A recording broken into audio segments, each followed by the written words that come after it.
Welcome, dear listeners. In tonight's story, we discover that the most terrifying monsters are not those that break down the door, but those who lock it from the inside. Our tale unfolds at Northgate University, where the shriek of a lockdown siren was not a drill, but a prelude to a hunt, orchestrated by the one they trusted most. Settle in, everyone. You know the procedure. Mr. Thorne's voice was a calm island in the sea of the siren's wail. But Alex noticed something odd. The professor wasn't looking at the students. His gaze was fixed on the grimy window at the pale afternoon moon, barely visible in the sky. An unnerving stillness had settled over him. The minutes stretched. The Wi-Fi was dead, all cell signals gone. A girl named Chloe tried the door handle. It didn't move. Mr. Thorne simply watched her, a faint predatory smile touching his lips for a fraction of a second. He then turned to the window as the sky outside began to darken unnaturally, churning with storm clouds. A low rumble of thunder shook the room. Mr. Thorne closed his eyes, a pained expression on his face. He rolled his neck, and Alex heard a sickening crack of cartilage. The professor flexed his hands on the desk, his knuckles popping loudly, one after the other, like a string of firecrackers. The air grew thick and cold. "Sir, are you all right?" Chloe asked, her voice trembling. Mr. Thorne didn't answer. He took a ragged breath, a low growl mixing with the exhale. His shadow, cast long and sharp by the emergency lights, seemed to writhe and elongate on the wall behind him, growing taller, sharper, its shoulders broadening unnaturally. Driven by a frantic need for answers, Alex remembered a story about this room. He crawled to a loose brick he'd seen near the floorboards and pried it open. Inside was not a newspaper, but a single brittle page torn from a journal. The handwriting was panicked. "The siren is not a warning," it read. "It's a leash." Alex scanned the page under the faint light of his dying phone. "They call him the shepherd. He keeps the curse contained, but it needs to feed. The siren forces the change. The room is the cage. We are the flock." He looked up from the page, his blood running cold. He looked at Mr. Thorne, the shepherd. Another student pointed a shaking finger under his own desk. Alex crawled over to see.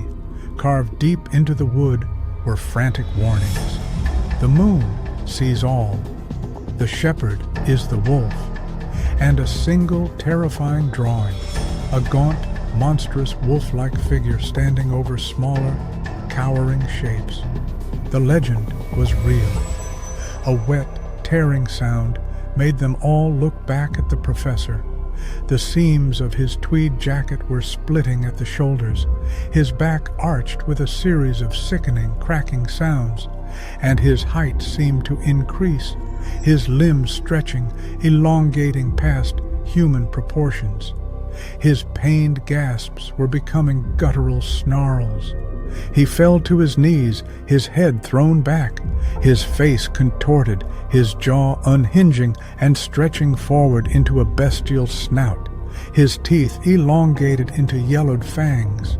The students could only watch, paralyzed by a terror so profound it stole the air from their lungs.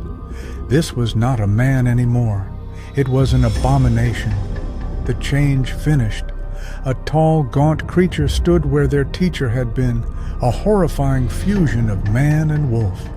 Its pale skin was stretched taut over knotted muscle, its limbs impossibly long. It straightened to its full, terrifying height, and its intelligent, piercing yellow eyes scanned the room, counting the flock. It took a step, its bare feet ending in blackened claws that scraped silently on the linoleum. It was not a mindless beast. It moved with a chilling, calculated grace. It turned its head, its glowing yellow eyes landing on Chloe, who was frozen by the door. The hunt had begun. With a speed that defied physics, the creature blurred across the room. There was no scream, just a flash of movement, the sound of a desk crashing to the floor, and then silence. When Alex looked, Chloe was gone. The creature was standing by the window, its back to them, unnervingly still. Panic finally shattered the paralysis. Students scrambled, overturning desks to create makeshift barriers. The room became a chaotic maze of wood and steel. Alex huddled with a small group, his mind racing. They weren't fighting a man. They were fighting a legend, and the legend was winning. A clawed hand, impossibly long, shot over a desk and snatched a student away into the shadows. A muffled cry, and then nothing. The creature was toying with them. It was using the chaos they created as its hunting ground. Alex saw its silhouette moving between the desks, silent as a phantom. One by one, they were taken. The herd was thinned. Soon, there were only 3 left. Alex and 2 boys huddled behind the teacher's heavy oak desk. They could hear it circling them, the soft scrape of its claws on the floor, accompanied by a low, hungry growl that vibrated through the wood. The creature's head appeared over the top of the desk. Its yellow eyes stared down at them, filled not with rage, but with a cold, ancient hunger. It opened its lipless mouth, and for the first time it spoke. A dry, rasping whisper that sounded like dead leaves skittering across pavement. "Shepherd," it rasped, "is hungry." The creature swiped a clawed hand, sending the heavy oak desk flying across the room as if it were cardboard. The 2 other boys scattered, screaming. The beast ignored them, its yellow eyes fixed solely on Alex, who held his ground, his knuckles white on the intercom handset. It saw him not as food, but as a challenge. "The siren," Alex croaked, his voice barely a whisper. "It calls you." The creature paused, its head tilting with that same chilling intelligence. It took a slow step forward, a low growl rumbling in its chest. It was enjoying this, the final terrified moments of understanding before the kill. As it lunged, Alex finally screamed into the intercom. The feedback shrieked, a piercing electronic wail. The creature roared in agony, stumbling back, clutching its head. The sound was a fire in its skull. The 2 other boys, seeing their chance, made a break for the tall windows at the back of the room. The feedback cut out for a second as Alex took a breath. In that moment of silence, the creature recovered.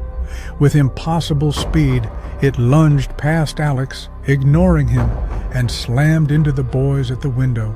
The sound of shattering glass and choked-off screams echoed through the room. Alex was truly alone now. It turned, its muzzle stained dark. It stalked towards Alex, the feedback trick no longer a surprise. This was the end. But then a new sound began, the piercing, steady wail of the real siren signaling the all clear. The creature froze, its yellow eyes widening in what looked like fear. The all clear note was its true leash. It screamed, a sound of pure agony, and collapsed. Its bones began to snap and reset, its form shrinking and twisting violently. Steam rose from its pale skin as the monstrous form was brutally, artificially contorted back into the shape of a man. The main door unlocked with a heavy clang. It swung open, but it wasn't police who entered. It was 3 figures in dark, clinical coveralls, carrying a medical kit and a heavy-duty tranquilizer gun.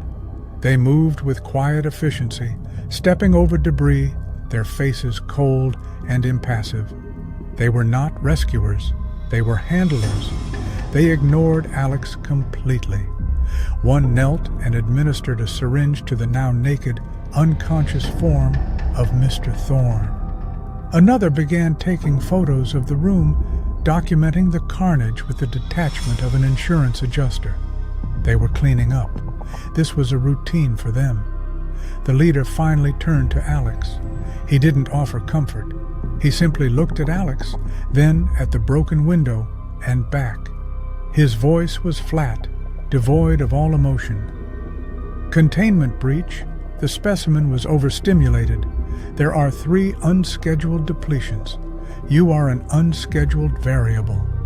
He was escorted from the room. The hallway was empty. The university was unnervingly silent. He realized with dawning horror, only room 6 had been on lockdown. It was a cage, and he had survived when he was meant to be food. He had broken the rules. He was a witness.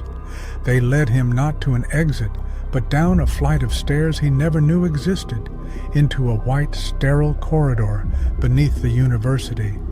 The air smelled of antiseptic. He saw other rooms, other doors with heavy locks. He understood.